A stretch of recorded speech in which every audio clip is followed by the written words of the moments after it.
નમસ્કાર બાળ મિત્રો, પીપી સવાણી વિદ્યાભવન તમારું હાર્દિક સ્વાગત કરે છે. હું દીપ્તિબેન પાઠક. ધોરણ 4 વિષય પર્યાવરણ, પાઠ 13 નદીની સફર. આજે આપણે પાઠ 13 નદીની સફર વિશેનો બાકીનો પાઠ ચોપડીના પાના નંબર 104 ઉપરની ચર્ચા આગળ વધારીએ. બાળકો, તમારા ગામ કે શહેરની નજીક નદી, તળાવ કે ખાબોચિયાની જાણકારી મેળવો. સવાલ: ઉનાળા, શિયાળા અને ચોમાસા દરમિયાન તેમના પાણીમાં કોઈ ફેરફાર જોવા મળે છે? જવાબ: ઉનાળામાં તેમાં ખૂબ ઓછું પાણી હોય છે, ક્યાંક તો હોતું જ નથી. શિયાળામાં તેમાં મધ્યમ પાણી હોય છે, જ્યારે ચોમાસામાં તેમાં પુષ્કળ પાણી હોય છે. સવાલ: તેમાં કયા કયા જળચર પ્રાણીઓ જોવા મળે છે? જવાબ: તેમાં દેડકા, સાપ, કાચબા, માછલી વગેરે. સવાલ: તેની આસપાસ કેવા પ્રકારના વૃક્ષો અને છોડ ઉગે છે? જવાબ: તેની આસપાસ ઘાસ, વેલા, છોડ અને વૃક્ષો ઉગેલા જોવા મળે છે. બાળકો, ત્યાં કેવા પ્રકારના પક્ષીઓ આવે છે? જવાબ: ત્યાં બગલો, ટીટોળી, બતક, સારસ, હંસ વગેરે. આગળ, તમે ક્યારેય પૂર જોયું છે કે તેના વિશે સાંભળ્યું કે વાંચ્યું છે? ક્યાં? જવાબ: હા, મેં સુરત શહેરમાં ઈસવીસન 2006માં આવેલા વિનાશક પૂર વિશે સાંભળ્યું છે. મારા પપ્પાએ મને આ પૂર વિશે વાત કરી હતી. આગળ, પૂર આવે ત્યારે શું થાય છે? જવાબ: પૂર આવે ત્યારે નદીનું પાણી તેના કિનારા છોડી બહાર પથરાવા લાગે છે. નદીની નજીક આવેલા શહેરો, ગામડાં કે ખેતરોમાં પાણી ફેલાઈ જાય છે, જેનાથી પાક, જાનમાલ અને મિલકતને ખૂબ જ નુકસાન થાય છે. રસ્તાઓ પર પાણી ફેલાઈ જતાં વાહન વ્યવહાર બંધ થઈ જાય છે. આગળ, તમે તળાવ કે નદીમાં ખરાબ પાણી જોયું છે? ક્યાં? જવાબ: રસ્તા પરથી પસાર થઈ રહેલી બસમાં બેઠા બેઠા મેં એક તળાવ જોયું હતું, જેમાં લોકો કપડાં અને વાસણ સાફ કરી રહ્યા હતા. લોકો ઢોર-ઢાંખરને નવડાવી રહ્યા હતા અને ગટરનું ગંદુ પાણી તેમાં ઠલવાઈ રહ્યું હતું. એટલે કે આ તળાવ ખૂબ જ ખરાબ હતું અને તેમાંથી ખરાબ દુર્ગંધ પણ આવતી હતી. આગળ, પાણી ગંદુ હોય એની તમને કેવી રીતે ખબર પડે? જો પાણી સ્વચ્છ દેખાતું હોય તો તે પાણી પીવા લાયક છે? ચર્ચા કરો. જવાબ: પાણીમાંથી દુર્ગંધ આવતી હોય તો તેમાં મચ્છર અને જીવજંતુઓ હોઈ શકે. ક્યારેક પાણીનો રંગ પણ બદલાઈ ગયો હોય તો સમજવું કે પાણી ગંદુ છે. ક્યારેક પાણી ચોખ્ખું દેખાતું હોવા છતાં તે પીવા લાયક હોતું નથી. તેમાં કેમિકલ, કીટાણુ અથવા અશુદ્ધિ હોઈ શકે છે. આવું પાણી આપણા સ્વાસ્થ્ય માટે હાનિકારક છે. આ પ્રકારનું પાણી પીવાથી આપણા શરીરની અંદર ઘણી બધી બીમારીઓ આવી શકે છે. ગંદુ પાણી પીવાથી આપણને ટાઇફોઇડ, ડાયેરિયા પણ થઈ શકે છે. તો આ પ્રકારનું પાણી પણ આપણે ન પીવું જોઈએ. બાળકો, પાણી કેવી રીતે ગંદુ થાય છે?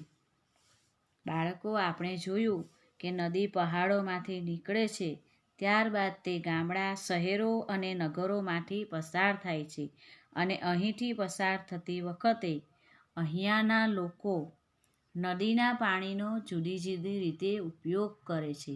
કપડાં ધોવા, પ્રાણીઓને નવડાવવામાં અને વાસણો સાફ કરવામાં. આના કારણે નદી પહેલાં જેવી રહી નથી. આમાંની કેટલીક પ્રવૃત્તિઓ પાણીને ગંદુ બનાવે છે. નદીમાં વહેતું પાણી ઘણી જગ્યાએથી પસાર થાય છે, એટલે બદલાય છે.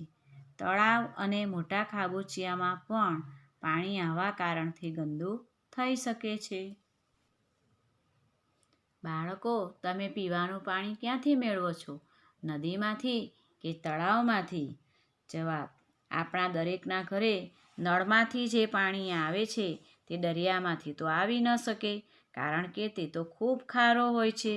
તો બાકી વધ્યા નદી, તળાવ, સરોવર, આ પ્રકારના હેન્ડપંપ, કૂવો વગેરે જગ્યાએથી આપણા ઘરમાં જે પાણી વપરાય છે તે પહોંચતું હોય છે. બાળકો, શહેરોમાં નદીનું પાણી ઘર સુધી કેવી રીતે પહોંચે છે? આવો પ્રશ્ન તો તમને જરૂર થતો હશે. આપણા ઘરમાં નળ દ્વારા જે પાણી આપણે વાપરીએ છીએ તે ઘણી પ્રક્રિયાના અંતે આપણા સુધી પહોંચે છે. અહીં તમે નદી જોઈ શકો છો. આ નદીનું પાણી વોટર ટ્રીટમેન્ટ પ્લાન્ટમાં જમા કરવામાં આવે છે અને ત્યારબાદ અહીં કેટલીક રાસાયણિક પ્રક્રિયાઓ કરી અને આ પાણીને શુદ્ધ કરવામાં આવે છે અને ત્યારબાદ આ પાણી જે છે તે આપણા ઘર સુધી પહોંચે છે. તો બાળકો, જોયું કેવી અજીબ વાત છે? કુદરતે આપણને જે ચોખ્ખું પાણી આપ્યું હતું તેને આપણે જ ગંદુ કર્યું અને ત્યારબાદ આ જ પાણીને ચોખ્ખું કરવા લાખો કરોડો રૂપિયાનો ખર્ચ કરવો પડે છે અને ત્યારબાદ આ પાણીને આપણે વાપરી શકીએ છીએ. તે પાણી પીએ છે તેમાં ઘણા બધા પ્રકારની અશુદ્ધિઓ હોય છે જે આપણે નરી આંખે નથી જોઈ શકતા હોતા. તો તેના માટેની જ અહીં આપણે એક પ્રવૃત્તિ આપવામાં આવેલી છે. તો આ પ્રવૃત્તિઓ માટે તમારે મીઠું, ખાંડ, હળદર, લોટ, ખાવાનો સોડા અને દાળ દરેક અડધી ચમચી, લીંબુનો રસ, સાબુનું પાણી, શરબત, તેલ દરેક અડધી ચમચી, 5 કે 6 પ્યાલા અથવા બોટલ. તમે શું કરશો? પ્યાલા અથવા બોટલ અડધે સુધી પાણીથી ભરી લો. બધામાં સરખું પાણી હોવું જોઈએ તેની ખાતરી કરી લો અને દરેક પ્યાલામાં હળદર, બીજામાં તેલ, ત્રીજામાં સોડા નાખી તેને ચમચીથી હલાવો. શું થાય છે તે જુઓ અને તમારા અવલોકનો કોષ્ટકમાં લખો.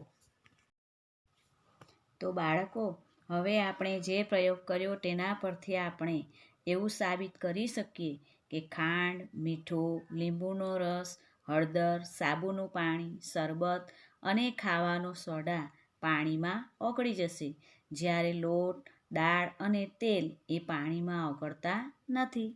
તેવી જ રીતે હળદર, સાબુનું પાણી, લોટ, શરબત અને તેલ એ પાણીનો રંગ બદલી નાખે છે, જ્યારે ખાંડ, મીઠું, લીંબુનો રસ, દાળ અને ખાવાનો સોડા એ પાણીનો રંગ બદલી શકતા નથી. તો બાળકો, હવે તમારા અવલોકનોના આધારે કહો, બધી સામગ્રી પાણીમાં ઓગળે છે? જવાબ: ના, બધી સામગ્રી પાણીમાં ઓગળતી નથી. આગળ, પાણીનો રંગ દરેક સામગ્રી ઉમેરતા બદલાય છે? ના, દરેક વખતે પાણીનો રંગ બદલાતો નથી, પરંતુ અમુક વસ્તુઓ ઉમેરીએ તો પાણીનો રંગ બદલાઈ જાય અને અમુક વસ્તુઓ ઉમેરતા પાણીનો રંગ નથી બદલાતો. આગળ, તેલ પાણીમાં ભળી ગયું. તે પાણીમાં ભળ્યું કે નહીં એમ કઈ રીતે કહી શકો કે પાણીમાં તેની હાજરી નથી? જવાબ: ના, તેલ પાણીમાં ભળી જતું નથી, પરંતુ તે પાણીની ઉપર તરતું જણાય છે. અહીં તમે જોઈ શકો છો, પાણીમાં તમે જેવું જ તેલ નાખશો કે તે ઉપરની તરફ તરતું રહે છે, પરંતુ અમુક વસ્તુઓ એવી હોય છે કે જે પાણીમાં ભળી નથી જતી, પરંતુ તરતી પણ નથી હોતી, પરંતુ તે પાણી કરતાં ભારે હોવાના કારણે પાણીના તળિયે બેસી જતી હોય છે, જેમ કે પથ્થર, માટી વગેરે.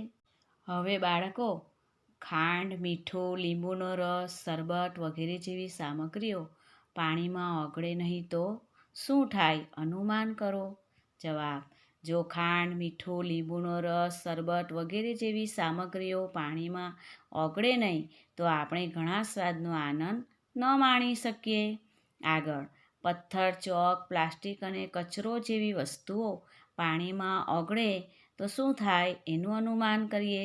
જવાબ: પથ્થર, ચોક, પ્લાસ્ટિક અને કચરો જેવી વસ્તુઓ પાણીમાં ઓગળે તો આ પદાર્થોમાં રહેલી અશુદ્ધિઓ આપણા શરીરમાં જાય અને આપણને રોગ થઈ શકે. તો બાળકો, વિચારો, બધી વસ્તુઓ સરળતાથી પાણીમાં ઓગળે? તેમાંથી ઘણી વસ્તુઓ જેવી કે પથ્થર, પ્લાસ્ટિક, ચોક, કચરો વગેરે ઓગળે તો શું થાય? કેટલીક વસ્તુઓ આપણા શરીર માટે નુકસાનકારક છે, તેથી પાણી પીતા પહેલાં તેને ચોખ્ખું કરવું ખૂબ જ મહત્ત્વનું છે. તેને ઉકાળવું તે સૌથી સારો ઉપાય છે.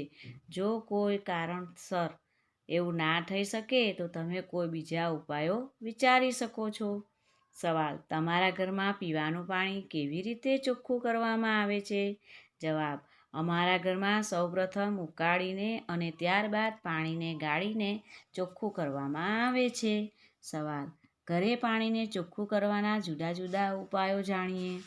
જવાબ: ઉકાળીને, ગાળીને, ફિલ્ટર મશીન દ્વારા અને ક્લોરીનની ગોળી નાખીને આપણે પાણી ફિલ્ટર એટલે કે ચોખ્ખું કરી શકીએ છીએ. આ ઉપરાંત પણ પાણીને ચોખ્ખું કરવા માટેના કેટલાક ઉપાયો છે, તો ચાલો આપણે જોઈએ. બાળકો, અહીં આપણને પાણીને શુદ્ધ કરવા માટેની બીજી પણ કેટલીક પદ્ધતિ આપેલી છે.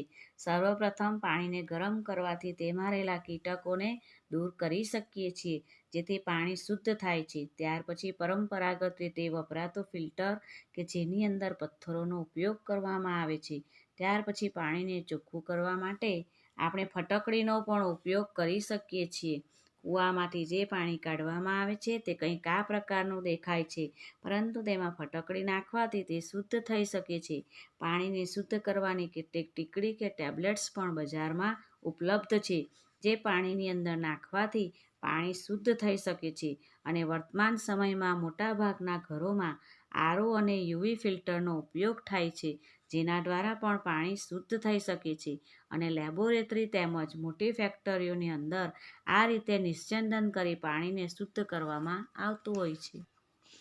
બાળમિત્રો, પાણી ચોખ્ખું કરવાના કોઈ પણ 2 ઉપાય વિશે આપણે જાણી લઈએ. 1. પાણીને ગરમ કરીને પણ ચોખ્ખું કરી શકાય છે. પાણીને ગરમ કરવાથી તેમાં રહેલા જંતુઓ નાશ પામે છે. અને રોગચાળા દરમિયાન પાણી હંમેશા ઉકાળીને પીવું જોઈએ. 2. આરઓ ફિલ્ટર દ્વારા પણ પાણી ચોખ્ખું કરી શકાય છે. આરઓ ફિલ્ટર પાણીને કીટાણુ અને ક્ષાર મુક્ત કરે છે. તો બાળમિત્રો, હવે ચિત્રો જોઈને તમને સમજ પડી જ હશે કે પાણીને કઈ રીતે ચોખ્ખું રાખી શકાય, બરાબર ને? તો બાળકો, તમે પણ બીજા ઉપાયો દ્વારા પાણીને સ્વચ્છ કરીને ઉપયોગમાં લઈ શકો છો. બાળમિત્રો, પાઠ પૂરો કરતા પહેલાં આપેલા શબ્દોનો ઉપયોગ કરીને હું તમને એક વાર્તા સંભળાવીશ. શબ્દો: હોડી, વહેતું પાણી, વાદળા, માછલી, જલીય વનસ્પતિઓ, નદી, મોટું જહાજ, તેલ, નદી કિનારો, દુર્ગંધ, ફેક્ટરીઓ, કપડાં ધોવા, પ્રાણીઓ, બીજા કામ, બદલાવ, શહેર વગેરે. શીર્ષક: નદીની વેદના. પર્વતમાંથી એક શુદ્ધ અને પવિત્ર નદી વહેતી હતી. આ નદીનું વહેતું પાણી એકદમ શુદ્ધ હતું. નદી કિનારે ઘણા બધા વૃક્ષો હતા અને વાતાવરણ પણ એકદમ શુદ્ધ હતું. આ નદીના કિનારે એક ગામ વસ્યું હતું. ગામ લોકો આ નદીના પાણીનો ઉપયોગ ખેતીકામ અને પીવા માટે કરતા. વાદળો પણ સમયસર વરસાદ વરસાવતા હોવાથી બારેમાસ નદી પાણીથી ભરપૂર રહેતી. નદીમાં ઘણી બધી માછલીઓ અને જલીય વનસ્પતિ પણ હતી. નદીમાં અવરજવર કરવા માટે હોડી પણ ચાલતી. થોડા દિવસો પછી નદી કિનારે ફેક્ટરીઓ બનવા લાગી. ફેક્ટરીના કારણે નદી કિનારે લોકોની ચહલપહલ વધવા લાગી. સમય જતાં અહીંયા મોટું શહેર વસી ગયું. હવે તો ફેક્ટરીમાં તૈયાર થયેલ માલ મોટા મોટા જહાજો દ્વારા જવા લાગ્યો છે. ઘણીવાર જહાજમાંથી તેલ કે રસાયણો નદીમાં ઢોળાવા લાગ્યા. કેટલાક લોકો તેમના કપડાં અને વાસણ પણ નદીમાં ધોવા લાગ્યા અને પ્રાણીઓને પણ નવડાવવા લાગ્યા.